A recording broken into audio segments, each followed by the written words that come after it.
Hello, everyone. Welcome to Psalm for Today, your reassuring voice that Jesus is Lord. What a privilege to pray with you, pray for you. Thank you for praying for me. Today I'm praying for those who have physical perfection. You've never felt better a day in your life. And now I pray for those who don't feel so good. I pray for those who have abundant finances and those who say, I don't have enough to get by this month. I pray for those with ample food and those without. I pray for those with joy unspeakable and full of glory and those walking through the valley of sorrow. Brothers and sisters, Jesus is Lord in every situation of our lives. I can do all things through Christ who strengthens me. In part means that we can make it through any situation that life brings to us or that God allows us to go through. This past week, we covered regrets, Psalms to help us with our regrets. We learned that most people regret something that they did not do. They failed to take action on what would bring them into their ideal self, or they failed to take action that aligns with their ideal self. Other people, the great minimum, not a majority, very few, their deepest regret is something that they did. Most people have their deepest regret something that they failed to do. I made an acrostic, or let each letter of regret stand for a word that the psalm would guide us in. R, the psalms guided us in what happens when we ruminate, how to deal with our brain when it's going over and over and over again with a regret. E, envision. How do we apply the Psalms and envision a different reality, envision a different experience with that regret? R-E-G. How do we stay grounded, that in the midst of our regret, God is with us even now? R-E-G-R. How do we reframe that regret? How do we reframe it into something that is an opportunity, a potential benefit in our lives? R-E-G-R-E. How do we express ourselves to God? We use the verse, Psalm, that says, if I had remained silent, while I remained silent, my bones were rotting away. There's room for us to express our feelings to God. And today, T, R-E-G-R-E-T, is for trust. Psalm 13, how long, Lord, will you forget me forever? This sounds like a regret to me. How long will you hide your face from me? How long must I wrestle with my thoughts and day after day have sorrow in my heart? How long will my enemy triumph over me?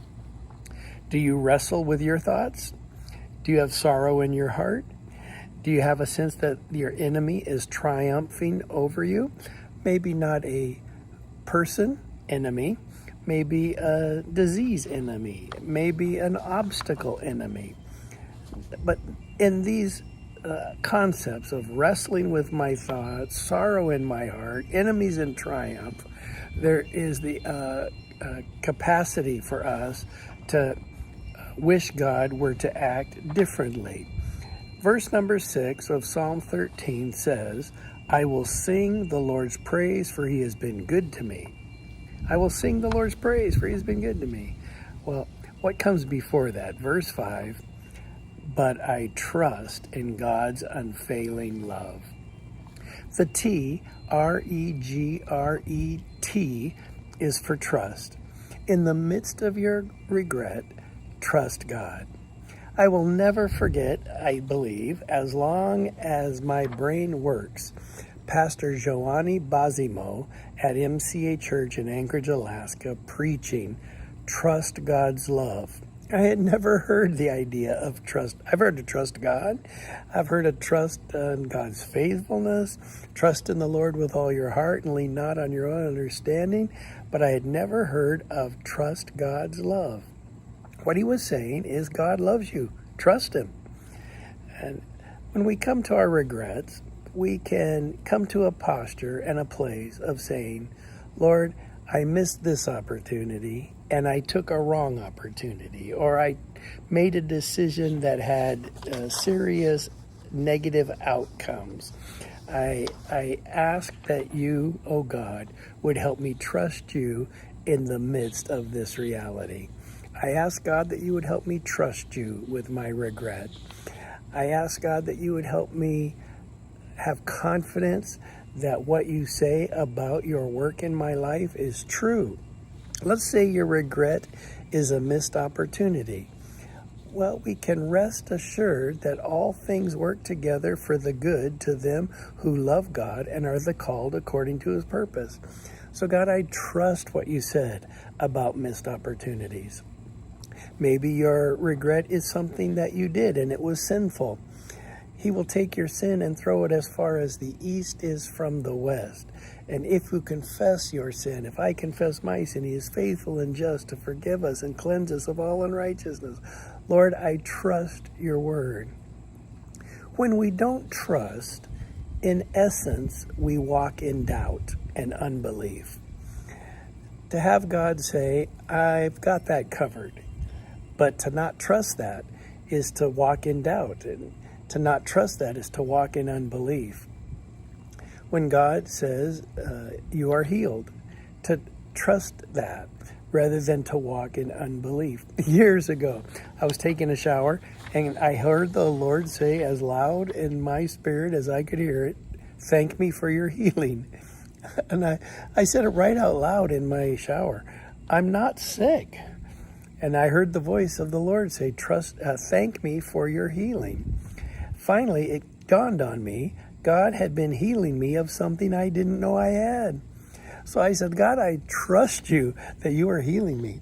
I trust you that you are bringing me into a new wellness, a new place, a new space of divine grace and goodness and well-being. Brothers and sisters, trust the Lord. In the midst of regrets, trust the Lord. Looking back on regrets, trust the Lord. Looking into the future, oh man, I have some regrets that have changed my future. Trust him. Trust him. I have a degree in philosophy and religion, and every final in my philosophy course with Dr. Pope, before we would write the exam, he made us put down our pencil, and I don't think we had to stand, but we had to put down our pencil or pen and not look at our papers and look toward him and sing to Jesus, trust and obey, for there's no other way to be happy in Jesus but to trust and obey. Dr. Pope was reminding us all the philosophy, all the learning, all the education, all the money, all of everything will never be enough to save and redeem. Only God is enough. Therefore, don't get up in your brain and live in philosophy, and don't just get down in your heart and live in emotions. Have a balance between heart and head at the same time. Look to him and say, I trust you and I obey.